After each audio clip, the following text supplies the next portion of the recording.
이 아이를 네가 낳은 걸로 알고 키워라. 1957년 그날 저는 22이었습니다. 품에 안긴 1살도 안 된 아기를 내려다보며 손이 떨렸죠. 남편이 사랑했던 여자의 핏덩이였습니다.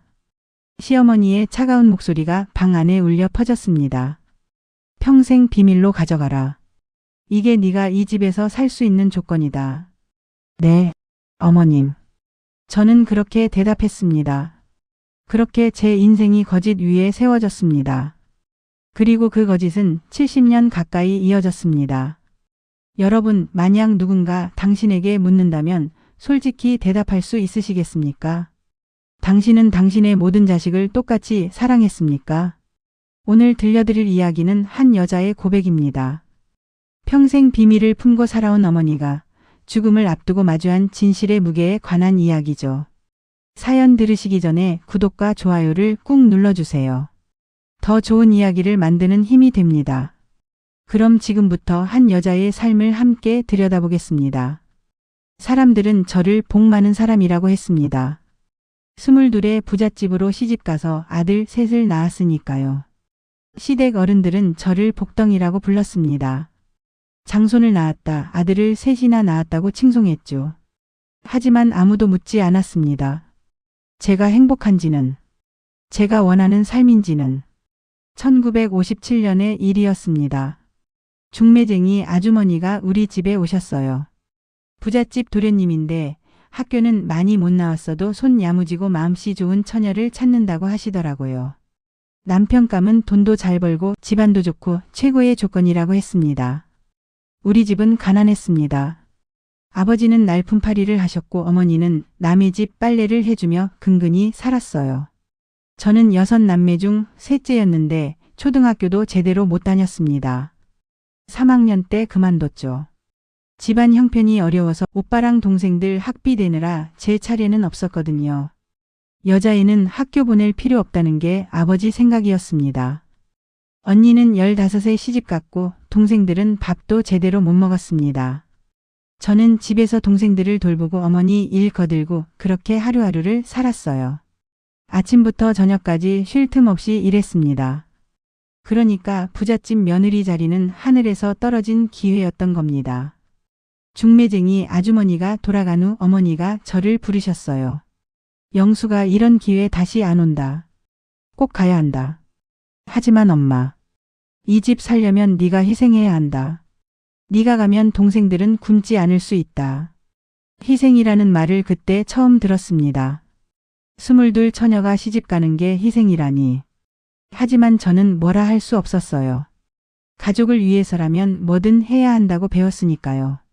나중에 알았습니다. 그 남자가 이혼남이라는 걸. 태어난 지 얼마 안 된 딸이 있다는 걸. 중매쟁이 아주머니는 그런 얘기를 하지 않았거든요. 아니, 했을 수도 있는데 우리 어머니가 못 들은 척 하셨을 수도 있습니다.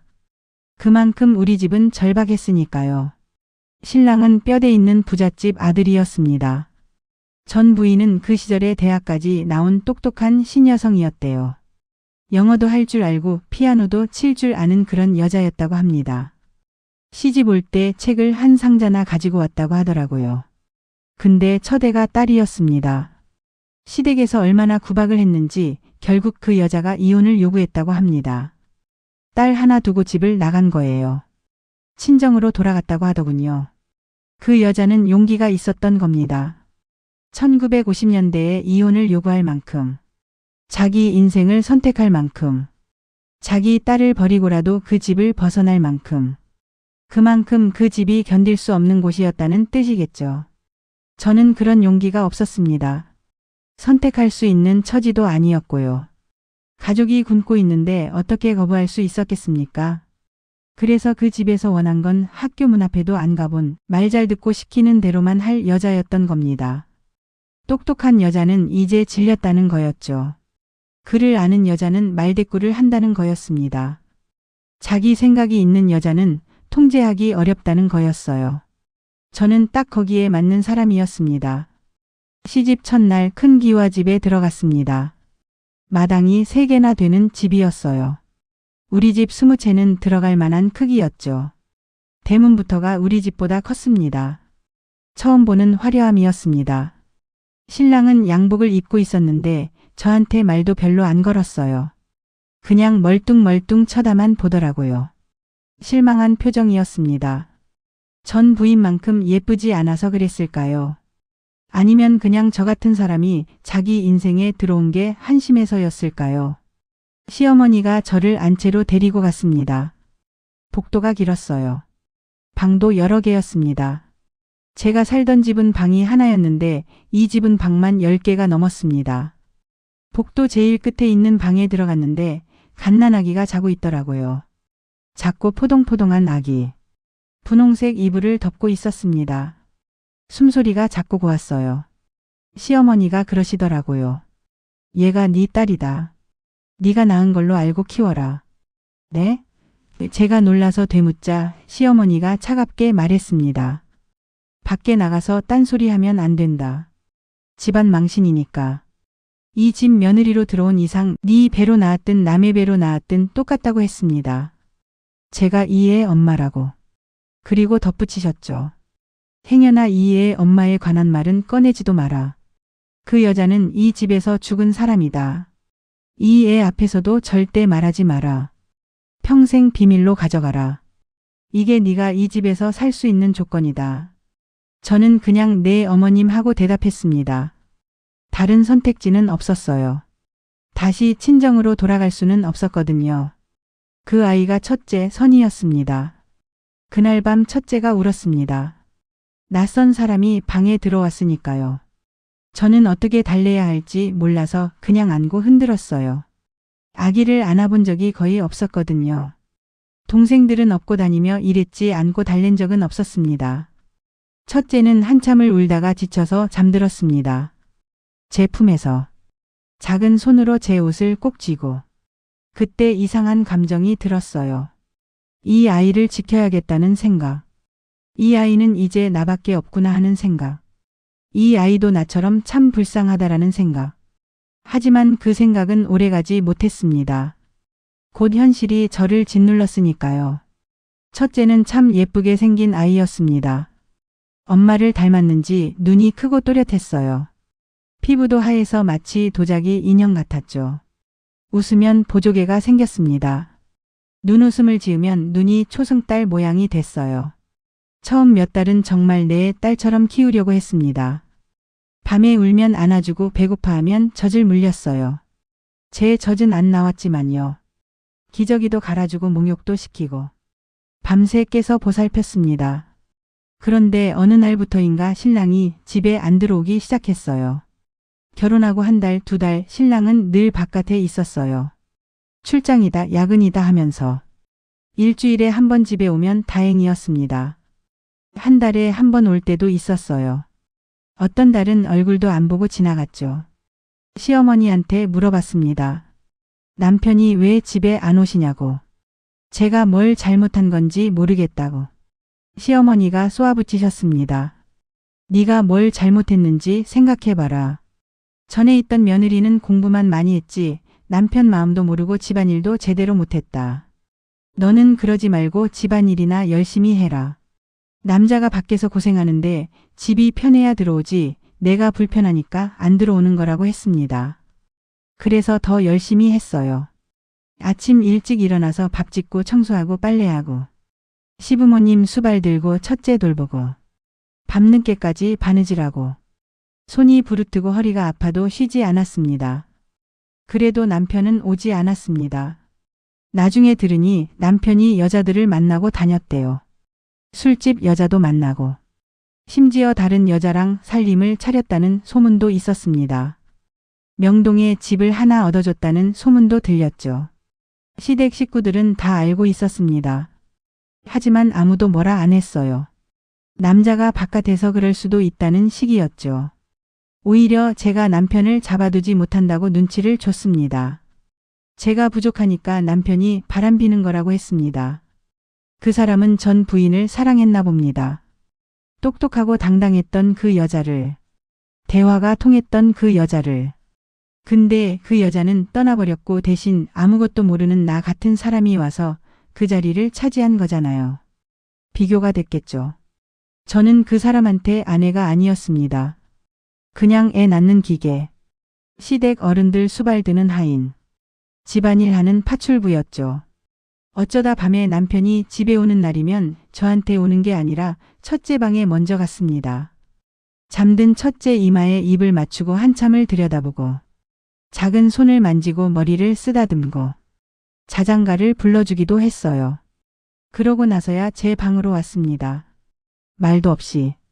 그리고 할 일만 하고 등을 돌리고 잤어요. 한마디도 하지 않았습니다. 제 얼굴도 제대로 쳐다보지 않았습니다. 그러니까 화가 나는 겁니다. 첫째를 보면 그 애가 울면 네 엄마 때문에 내 인생이 이렇게 됐다는 생각이 들었어요. 그 애가 엄마하고 부르면 마음 한구석이 미어지면서도 동시에 화가 났습니다. 이 아이만 없었다면 내가 이렇게 비교당하지도 않았을 거라는 생각이 들었어요. 이상하죠?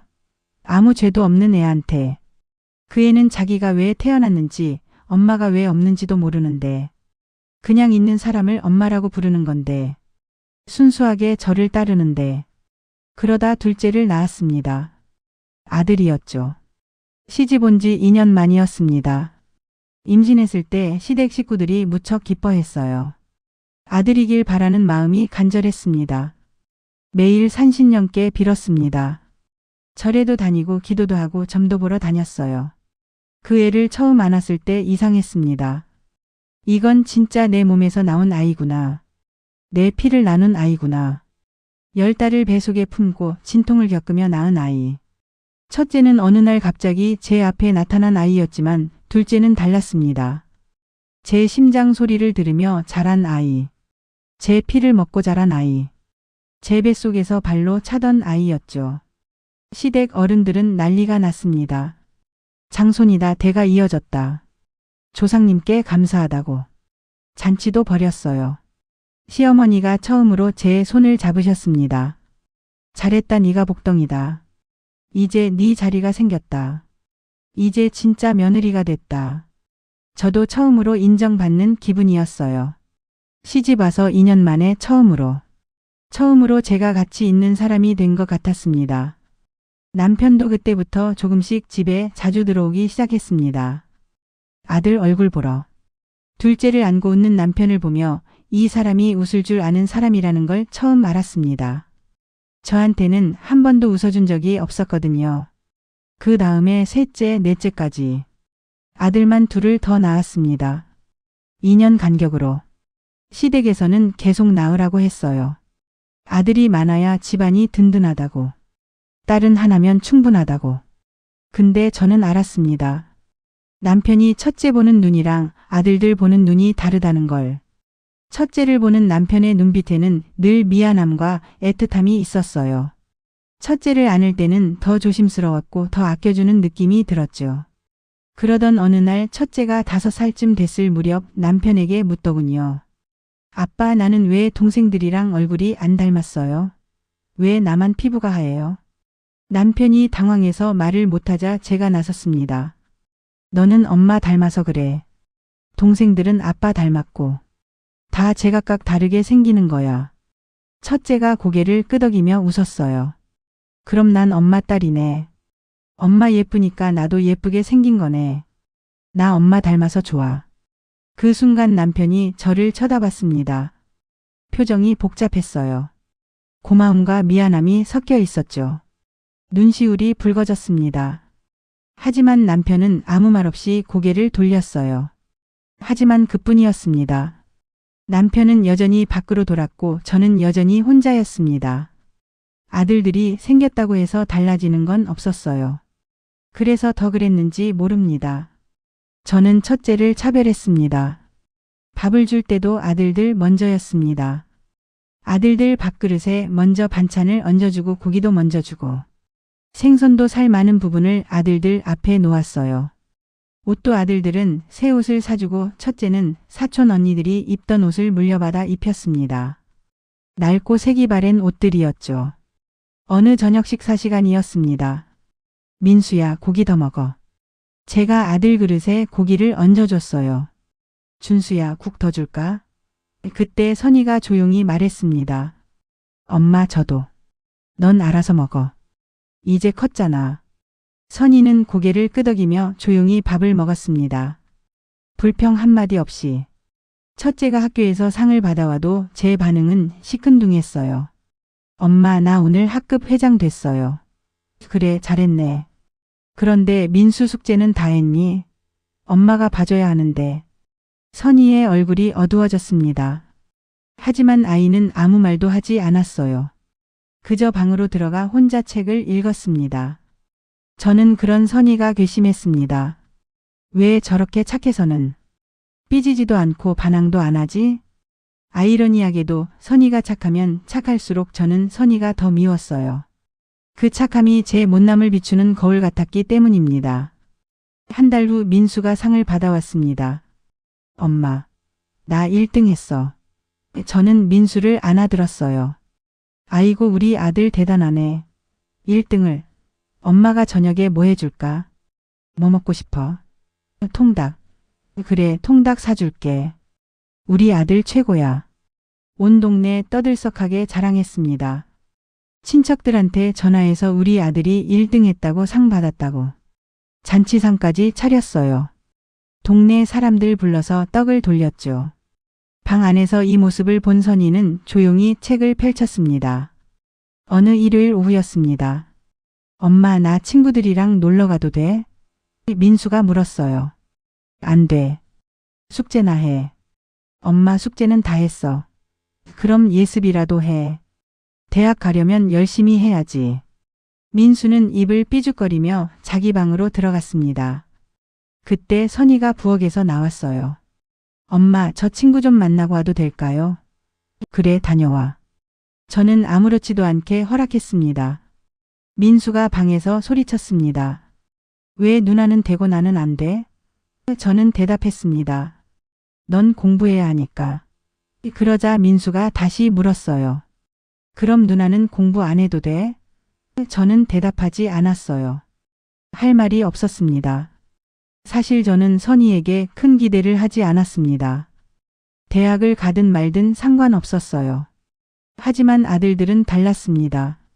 아들들은 꼭 좋은 대학에 보내고 싶었죠. 그게 차별인 줄 알았지만 저는 그럴 수밖에 없었습니다. 그러면서 늘 마음속으로 이 말을 되새겼죠. 선희는 시집 가면 끝이잖아. 하지만 아들들은 우리 집안을 이어갈 아이들이야. 어느 날 밤 선희가 열이 나서 알아누웠습니다. 남편은 퇴근하자마자 달려왔어요. 선희야, 어디 아파? 병원 가야 하나? 괜찮아요, 아빠. 선희는 아픈데도 웃으며 대답했습니다. 저는 방 밖에서 그 모습을 봤어요. 가슴 한구석이 뜨끔했습니다. 내가 뭐 하는 거지? 아이가 아픈데. 하지만 그 죄책감은 오래가지 않았습니다. 남편이 선희만 걱정하는 모습을 보자 다시 질투가 고개를 들었어요. 세월이 흐를수록 선희는 점점 더 조용한 아이가 되어갔어요. 집에서는 늘 그림자처럼 존재했습니다. 밥을 차려주고 동생들 숙제를 봐주고 집안일을 도왔어요. 마치 하녀처럼. 선희야, 동생들 밥 먹여. 선희야, 빨래 좀 개켜. 선희야, 시장 좀 다녀와. 선희는 늘 네 하고 대답했습니다. 불평 없이 묵묵히. 저는 그런 딸을 보며 생각했습니다. 저렇게 착한데 왜 이렇게 마음이 안 갈까? 하지만 저는 알고 있었어요. 진짜 이유를. 어떤 노력을 해도 선희는 제가 낳은 아이가 아니었습니다. 남편이 사랑했던 다른 여자의 핏줄이었어요. 그 사실을 평생 잊을 수 없었습니다. 1980년대에 들어서면서 남편의 사업도 더욱 번창했습니다. 작은 공장에서 시작한 사업이 제법 큰 회사로 성장했어요. 시댁은 저를 칭송했습니다. 우리 며느리가 복을 갖고 왔어. 아들을 셋이나 낳았더니 남편 회사까지 키우네. 저는 자랑스러웠습니다. 동네에서도 부러움의 대상이었어요. 좋은 옷을 입고 좋은 차를 타고 좋은 집에 살았습니다. 하지만 남편의 사랑만은 얻을 수 없었어요. 남편은 여전히 선희에게만 다정했습니다. 딸이 고등학생이 되자 더욱 극진히 챙겼죠. 어느 저녁 남편이 선희와 대화하고 있었습니다.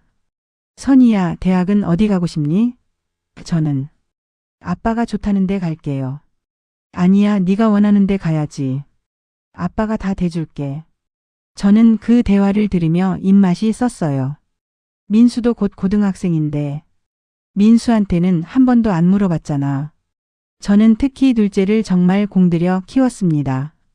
과외도 시키고 학원도 보냈어요. 피아노도 배우게 하고 미술학원도 보내고 태권도도 시켰습니다. 그렇게 우리나라에서 제일 좋다는 대학도 보냈죠. 등록금이 비쌌지만 어떻게든 지원해줬어요. 남편 몰래 돈도 많이 대줬습니다.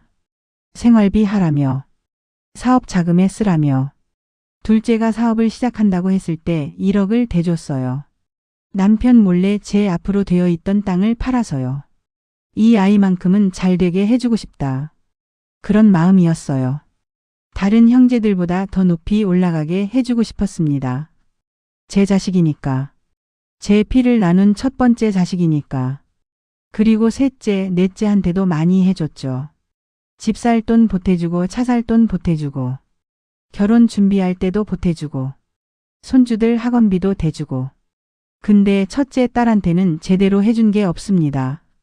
시집 갈 때 혼수도 변변찮게 해줬어요. 냉장고도 세탁기도 고만고만한 걸로. 선이가 21살이 되던 해 중매로 결혼을 했습니다.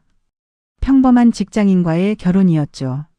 결혼식 전날 밤이었습니다. 선이야, 미안하다. 좀 더 해주고 싶은데.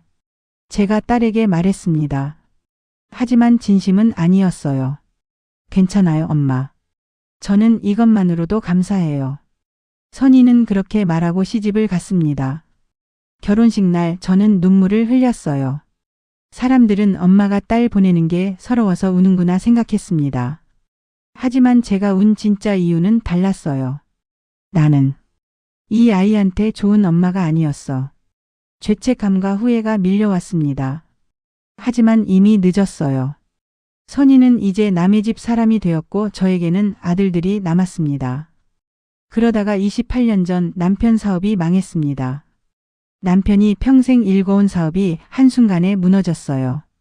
IMF가 터지면서 거래처에서 돈을 못 받고 은행 빚은 눈덩이처럼 불어나고 빚더미에 앉았죠. 50억이 넘는 빚이었습니다.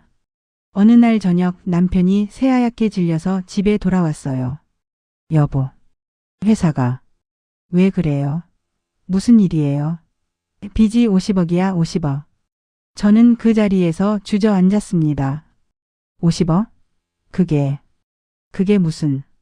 은행에서 대출을 다 회수한다고 하고 거래처도 다 끊겼어. 순식간이었습니다. 큰 집은 경매에 넘어갔어요. 차도 팔았습니다. 그래도 빚은 남았어요. 저와 남편은 작은 월세방으로 이사했습니다. 20평 남짓한 좁은 공간이었어요. 마당이 3개 있던 집에서 살다가 베란다 하나 있는 집으로 갔습니다. 방 2개짜리. 온 가족이 힘들어졌습니다. 그때부터 정말 힘든 시간이 시작됐어요. 남편은 술을 마시기 시작했습니다. 매일 밤 소주를 마셨어요. 1병, 2병.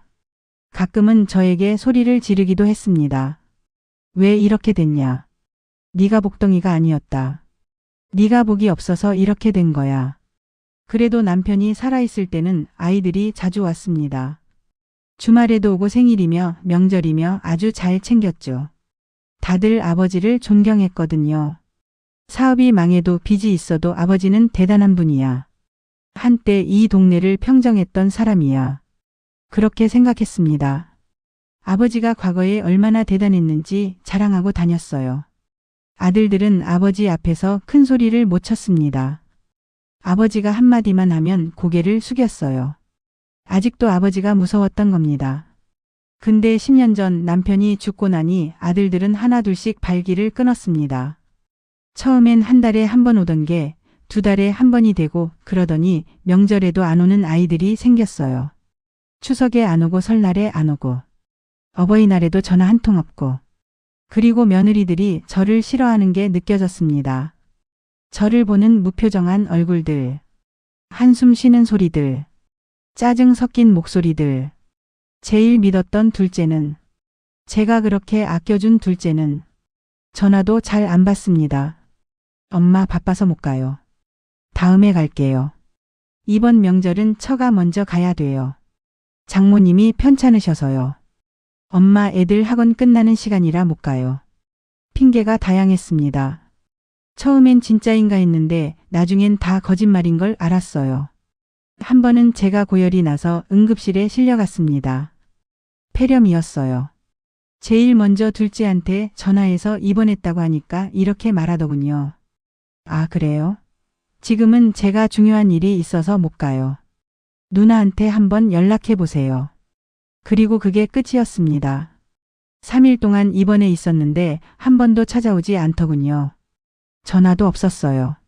셋째, 넷째도 마찬가지였습니다. 한 달에 한 번 전화하면 다행이고 명절에도 올까 말까 합니다. 제 생일도 그들은 잊어버린 지 오래입니다. 오더라도 밥도 안 먹고 갑니다. 처가 가야 한다고 약속이 있다고. 애들 데리고 어디 가야 한다고. 제가 며느리들한테 뭘 잘못한 것도 없습니다. 간섭도 안 했어요. 안부 전화를 해달라고 한 적도 없고 용돈을 달라고 한 적도 없습니다. 오히려 제가 용돈을 줬어요. 그냥 나이 든 엄마가 짐이 된 겁니다. 돈도 없고 백도 없고 그냥 늙은 엄마.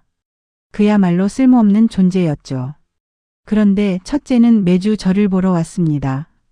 매주 토요일 아침이면 어김없이 김치 담가서 들고 오고 반찬해서 들고 오고 과일도 사오고 고기도 사오고 제가 좋아하는 호박죽도 끓여오고 같이 밥도 먹어줬습니다. 설거지도 해주고 청소도 해주고 빨래도 가져가서 해오고 이불도 빨아서 가져오고 그리고 매일 안부 전화가 옵니다. 엄마 뭐 하세요? 저녁은 드셨어요? 약은 챙겨 드셨어요? 아플 때 병원도 데려가 줍니다. 진료 때마다 같이 가줘요. 의사 선생님 말씀 듣고 약 타고 집까지 모셔다 줍니다. 약 먹는 시간도 체크해 줍니다. 겨울에 보일러 안 나올 때도 사위와 같이 와서 고쳐주고 전구 나갔을 때도 와서 갈아주고 하수구 막혔을 때도 와서 뚫어주고 한 번은 제가 첫째에게 물었습니다. 너는 왜 이렇게 나한테 잘해주냐? 엄마가 너한테 잘해준 것도 없는데. 첫째가 웃으면서 그러더라고요. 엄마 무슨 말씀을 그렇게 하세요? 엄마는 저 낳아주시고 키워주셨잖아요. 당연히 모셔야죠. 제가 할 수 있는 게 이것밖에 없어서 죄송해요. 저는 그 애한테 평생 잘해준 적이 없는데 차별하고 무시하고 아들들만 챙겼는데 그런데 지금 제 옆에 있는 건 첫째뿐입니다. 제 친자식들은 다 어디 갔는지 모르겠어요. 그렇게 아껴주고 돈 퍼부어주고 사랑해준 애들은 어디 갔는지 제 배 아파 낳은 자식들은 다 어디로 갔는지 석 달 전에 병원에 갔습니다. 자꾸 속이 안 좋고 밥맛도 없고 체중도 5kg이나 빠졌어요. 첫째가 병원 가자고 해서 같이 갔습니다. 첫째가 모든 예약을 다 해줬어요. 큰 병원에 유명한 의사 선생님으로요. 여러 검사를 마친 뒤 일주일 후에 결과가 나왔습니다. 췌장암이래요. 사기. 이미 다른 장기로 전이됐대요. 간에도 폐에도. 의사 선생님이 그러시더라고요. 이제 6개월 정도 남으셨습니다. 항암 치료를 해볼 수는 있지만 나이를 생각하면 권하지 않습니다. 부작용이 심할 겁니다. 놀랍게도 무섭지 않았습니다. 90살까지 살았으니 할 만큼 한 거죠 뭐. 오히려 이제 좀 쉴 수 있겠구나 싶었어요. 더 이상 무거운 짐을 지지 않아도 되겠구나. 근데 병원을 나오는데 첫째가 울고 있더라고요. 복도 벤치에 앉아서 손으로 얼굴을 가리고 엄마 안 돼요. 우리 치료 받아요. 그의 목소리가 떨렸어요. 제가 모실게요. 제가 다 할게요. 돈은 걱정하지 마세요. 제가 다 마련할게요. 그 애는 진짜 슬퍼하고 있었습니다.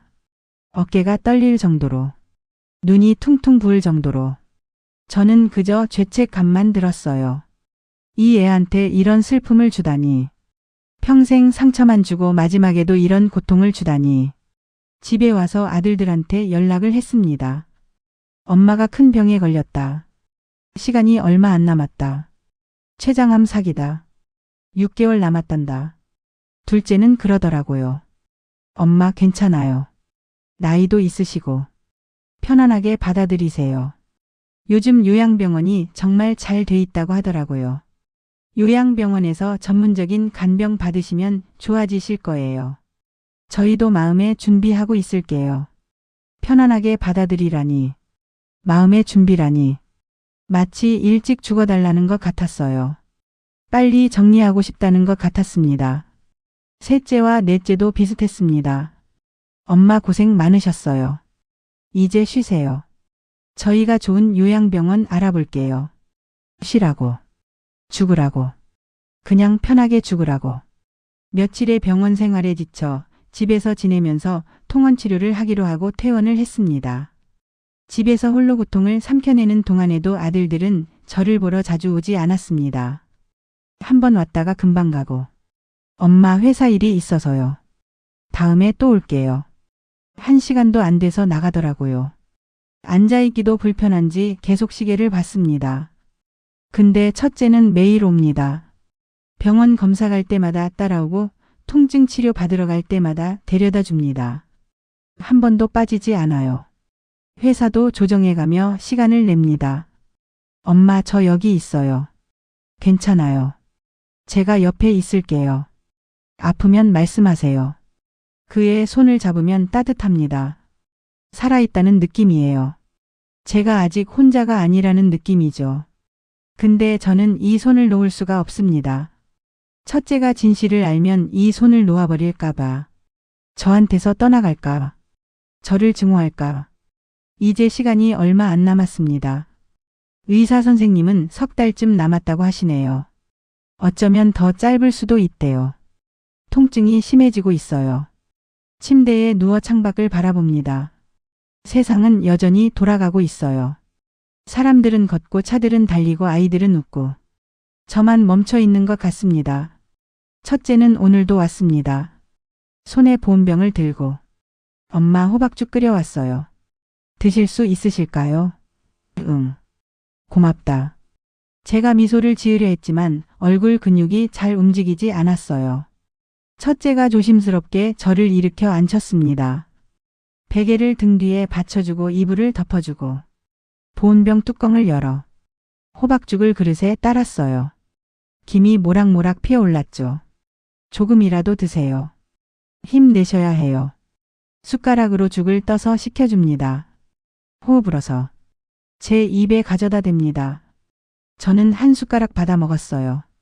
목구멍으로 넘어가는 게 느껴졌습니다. 따뜻했어요.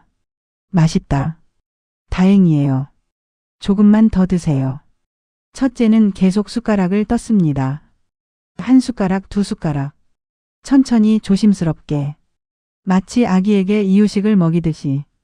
그 모습을 보며 저는 생각했습니다. 나는 이 아이에게 한 번도 이렇게 해준 적이 없는데 저는 이 아이에게 이런 정성을 쏟아본 적이 없었어요. 아이가 아플 때도 대충 약만 먹이고 배고파할 때도 밥그릇만 내밀고 이렇게 한 숟가락 한 숟가락 정성스럽게 먹여본 적이 없었죠. 눈물이 났습니다. 주룩주룩 흘러내렸어요. 엄마 왜 우세요? 어디 아프세요? 첫째가 놀라서 물었습니다. 아니다. 괜찮아. 그냥. 저는 고개를 저었습니다. 어떻게 말할 수 있겠어요. 미안해서 운다고. 고마워서 운다고. 부끄러워서 운다고. 그날 밤 첫째가 돌아간 후 저는 혼자 생각했습니다. 진실을 말해야 할까요? 이제 시간이 얼마 남지 않았어요. 이대로 가면 그 애는 영원히 모를 겁니다. 본인이 엄마라고 믿었던 사람이 친엄마가 아니라는 것을, 내가 친엄마가 아니라 딸을 살갑게 대하지 못했다는 것을 말해야 할까요? 아니면 그냥 이대로 묻어둬야 할까요? 사실 남편이 돌아가고 나서부터 저는 돈을 조금씩 모았습니다. 남편 장례식 끝나고 받은 사망보험금. 그 돈을 은행에 넣어뒀어요. 그리고 10년 동안 기초연금으로 나온 돈을 조금씩 모았습니다. 제 옷도 안 사고 외식도 안 하고 전기세 아끼려고 여름에 에어컨도 안 틀고 겨울에 난방도 최소한으로만 하면서 그렇게 해서 모은 돈이 꽤 됩니다.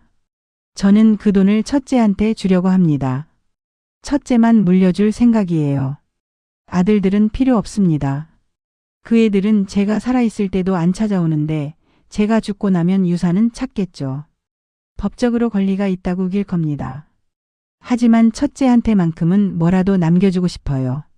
평생 못해준 것들에 대한 미안함이라도, 차별한 것에 대한 보상이라도, 사랑하지 못한 것에 대한 속죄라도. 며칠 전 변호사 사무실에 갔습니다. 첫째가 병원 데려다 주러 온 날 혼자 택시를 타고 갔죠. 유언장을 쓰고 싶습니다. 중년의 변호사가 저를 맞았어요. 네, 어떻게 정리하시고 싶으세요? 제 전 재산을 큰딸한테만 주고 싶습니다. 자녀분이 몇 명이신데요? 넷입니다. 딸 하나, 아들 셋. 변호사가 안경을 고쳤으며 말했습니다. 아드님들이 유류분 청구를 하실 수 있습니다. 법적으로 최소한의 상속분이 보장되거든요. 알고 있습니다. 그래도 최대한 큰딸한테 가도록 해주세요. 이유를 여쭤봐도 될까요? 저는 잠시 말을 멈췄어요. 목이 메었습니다. 평생 자식 노릇을 한 건 첫째 딸뿐이에요. 그 애한테 미안해서요. 제대로 사랑해주지 못했어요. 이게 제가 할 수 있는 마지막입니다. 변호사는 고개를 끄덕이며 서류를 꺼냈습니다. 유언장을 쓰는 내내 손이 떨렸어요. 글씨가 삐뚤삐뚤해졌습니다. 하지만 또박또박 이름을 썼습니다. 큰딸 선희의 이름을. 서류에 도장을 찍고 나오는데 가슴이 조금 가벼워진 것 같았어요. 이제 조금은 용서받을 수 있을까? 하지만 동시에 두려움도 밀려왔습니다. 진실을 말해야 할까요? 눈을 떠보니 어느덧 또 새벽이 되었어요. 창밖에서 새소리가 들려요. 참새들이 지저귀입니다. 봄이 오고 있나 봅니다. 첫째가 건네준 차가 탁자 위에서 식어갑니다. 저는 침대에 누워 천장을 바라봅니다. 통증이 있지만 모르핀 덕분에 견딜만해요. 숨쉬기가 조금 힘듭니다. 폐로 전이가 되어서 그런가 봅니다. 문이 열리고 첫째가 들어옵니다. 엄마 주무셨어요? 응. 조금. 첫째가 다가와 제 이마를 만져봐요. 체온을 확인하는 겁니다. 열은 없으시네요. 다행이에요. 첫째가 의자를 끌어당겨 앉습니다. 제 손을 잡아요. 따뜻합니다. 저는 입을 열려다 멈칫합니다. 말해야 할까? 지금. 엄마 왜요? 불편하세요? 아니, 그게. 저는 첫째의 눈을 봅니다. 맑은 눈이에요. 걱정으로 가득한 눈. 사랑으로 가득한 눈. 말하면 이 눈빛이 변할까? 증오로 바뀔까? 엄마 말씀하세요. 뭐 필요한 거 있으세요? 아니다. 그냥. 저는 고개를 저었습니다. 얘야. 네, 엄마. 너. 나한테 원망 없니? 첫째가 고개를 갸웃거려요. 무슨 말씀이세요? 엄마가. 너한테 잘 못해줬잖아. 동생들만 챙기고. 너는 늘 뒷전이었고. 첫째가 웃으며 제 손을 꼭 쥐었어요. 엄마 무슨 말씀을 그렇게 하세요. 엄마는 저에게 늘 따뜻했어요. 그 말에 제 눈에서 눈물이 흘러내렸습니다. 사실은. 네? 저는 입을 열었어요. 진실을 말하려고. 70년을 숨겨온 비밀을. 하지만 목이 메었습니다. 얘야 사실은. 그 순간 탁자 위 편지가 눈에 들어왔습니다. 어제 첫째가 놓고 간 편지였어요. 읽어보라고 했지만 아직 펼쳐보지 않았었죠. 편지에는 단 한 줄이 쓰여 있었습니다. 엄마 오래오래 내 곁에 있어줘요. 제 손이 멈췄습니다. 엄마? 첫째가 저를 걱정스럽게 바라봅니다. 저는 천천히 입을 열었어요. 사실은 네가 있어서 엄마가 행복했다. 미안하다. 더 잘해주지 못해서. 더 사랑해주지 못해서. 첫째가 저를 안았습니다. 엄마 저도 사랑해요. 정말 많이요. 저는 딸의 품에 안겨 눈물을 흘렸어요. 이걸로 충분할까? 진실을 말하지 않아도 괜찮을까? 이 아이가 행복하다면 그걸로 충분한 걸까? 창밖에서 새들이 계속 지저귀입니다. 봄이 오고 있습니다. 하지만 제 봄은 끝나가고 있어요. 저는 딸의 등을 토닥입니다. 마지막 힘을 다해서. 미안하다, 선이야. 용서해다오. 네가 알든 모르든 엄마는 너를 사랑했단다. 내 피보다 진한 내 인연아. 그녀는 끝내 진실을 말하지 못했습니다. 아니, 말하지 않았습니다. 그것이 옳은 선택이었을까요? 오늘 이야기는 여기까지입니다. 진실과 거짓, 사랑과 죄책감, 용서와 속죄. 우리는 모두 완벽하지 않습니다. 때로는 잘못된 선택을 하고 후회하며 살아갑니다. 하지만 중요한 것은 끝까지 사랑하려 노력하는 마음이 아닐까요? 비록 늦었더라도, 비록 부족했더라도 그 마음만은 진실이었기를. 여러분의 생각을 댓글로 남겨주세요. 구독과 좋아요, 알림 설정도 잊지 마시고요. 다음에 또 좋은 이야기로 찾아뵙겠습니다. 감사합니다.